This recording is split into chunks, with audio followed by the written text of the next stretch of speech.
Bismillahirrahmanirrahim. Assalamualaikum warahmatullahi wabarakatuh. Alhamdulillah wa syukurillah. Sekali lagi, mari kita bersyukur pada Allah SWT atas segala nikmat yang Allah limpahkan pada kita, terutama nikmat iman Islam dan kesehatan. Yang dengan itu, alhamdulillah kita masih bisa hidup, bisa menikmati kehidupan yang Allah berikan pada kita. Syawat salam semoga Allah limpahkan kepada junjungan kita semuanya, Nabi besar Muhammad SAW, beserta keluarganya, para sahabatnya, dan umatnya hingga akhir zaman. Ada salah satu hadis Rasulullah yang buat saya ini luar biasa ya. Apa itu? Hadis yang terjemahannya adalah ajaib bagi seorang mukmin. Apa itu? Kalau dia bersyukur, kalau dia menerima nikmat, kemudian dia bersyukur, maka itu baik baginya. Dan apabila dia menerima musibah atau menerima sesuatu yang buruk, kemudian dia bersabar, maka itu pun baik baginya. Artinya memang bagi seorang mukmin sebenarnya tidak ada sesuatu yang tidak baik. Tidak ada sesuatu yang tidak bernilai. Selama kita mampu meresponnya dengan tepat. Misal, kita mendapatkan nikmat. Ya. Kalau kita tidak bersyukur pada Allah, maka bukannya kebaikan yang kita terima, malah azab Allah yang akan diberikan pada kita. Ya. Karena la in syakartum la azidanakum wa la in kafartum in adabi lasadid.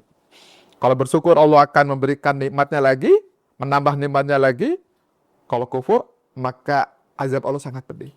Jadi kalau kita tidak mampu merespon yang tepat terhadap nikmat Allah itu, ya, dengan kufur pada nikmatnya, maka Allah akan memberikan azabnya pada kita.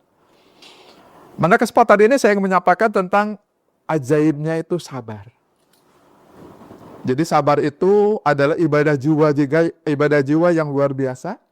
Kalau syukur menjadikan sesuatu yang kecil menjadi besar. Nikmat kecil menjadi besar. Kalau sabar, musibah yang besar menjadi kecil. Karena sabar.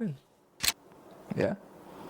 Dan kalau kita lihat kehidupan para sahabat, terutama pada as-sabiqun al-awwalun, sahabat-sahabat yang pertama-tama Islam, itu luar biasa. Kita mengenal bagaimana perjuangan Bilal bin Rabah, seorang budak yang kemudian gara-gara masuk Islam disiksa dengan luar biasa kejam, ya. Di tengah terik matahari, tengah padang pasir yang panas, ditimpa batu yang besar, tapi tetap istiqomah dalam keislamannya. Kita juga mengenal keluarga Yasir, bagaimana Sumayyah dengan suaminya, sampai kemudian syahid, disiksa supaya keluar dari keimanannya. Mereka tetap istiqomah, mereka tetap sabar di dalam keislamannya itu. Luar biasa, contoh-contoh yang luar biasa bagaimana kesabaran itu. Ibadallah, kita mengetahui bahwa sabar itu ada 3 jenis. Ya. Ada sabar ketika menerima musibah. Yang kedua adalah sabar ketika melaksanakan ketaatan. Malam-malam harusnya kita enak tidur, harus bangun untuk sahur, sholat tahajud, berzikir. Demikian juga ibadah-ibadah lainnya. Banyak tentu godaan buat kita, ingin sih kita santai. Tapi untuk ketaatan, kita harus sabar. Dan sabar yang ketiga adalah ketika kita menghindari kemaksiatan. Ya, menghindari kemaksiatan. Mungkin bagi sebagian kita yang bukan pejabat, mungkin menganggap, ya, enak, nggak bisa korupsi. Ya, nggak bisa korupsi karena belum ada kesempatan. Tapi bagaimana kalau kita menjadi pejabat yang punya kuasa besar, mengendalikan anggaran begitu besar, maka itu banyak godaan yang terjadi. Bulan Ramadan ini kita dilatih untuk bisa menjadi orang yang sabar. Dan beberapa keutamaan dari sabar. Yang pertama adalah, sabar itu adalah orang yang dicintai sama Allah. Di dalam surat Al-Imran, ayat 146, di ujung ayat itu Allah berfirman, wallahu yuhibbus sabirin. Dan Allah itu sangat cinta kepada orang-orang yang sabar. Kemudian juga di dalam surat Al-Baqarah ayat 153, ini terkenal suratnya, ya ayyuhalladzina amanu sta'inu bisabri wassalah innallaha ma'as sabir. Ya, sesungguhnya Allah beserta orang-orang yang sabar. Jadi orang sabar itu adalah orang-orang yang akan disertai Allah, akan dibersamai Allah. Ya, nggak usah khawatir, kalau kita bersabar maka Allah tetap bersama kita.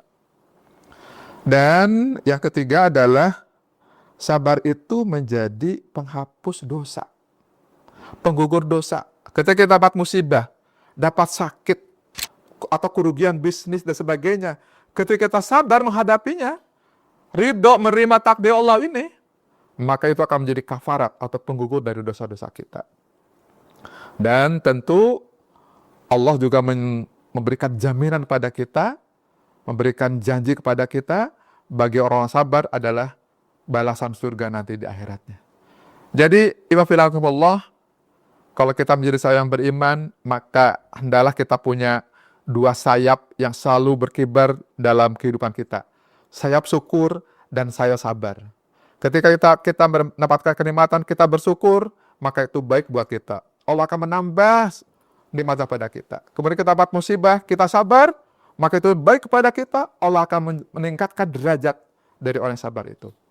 Baik sabar ketika menerima musibah, mau sabar ketika melaksanakan ketaatan, dan sabar ketika menghindari kemaksiatan. Mungkin hanya itu dapat saya sampaikan. Mudah-mudahan kita termasuk golongan orang-orang yang sabar. Makasih. Assalamualaikum warahmatullahi wabarakatuh.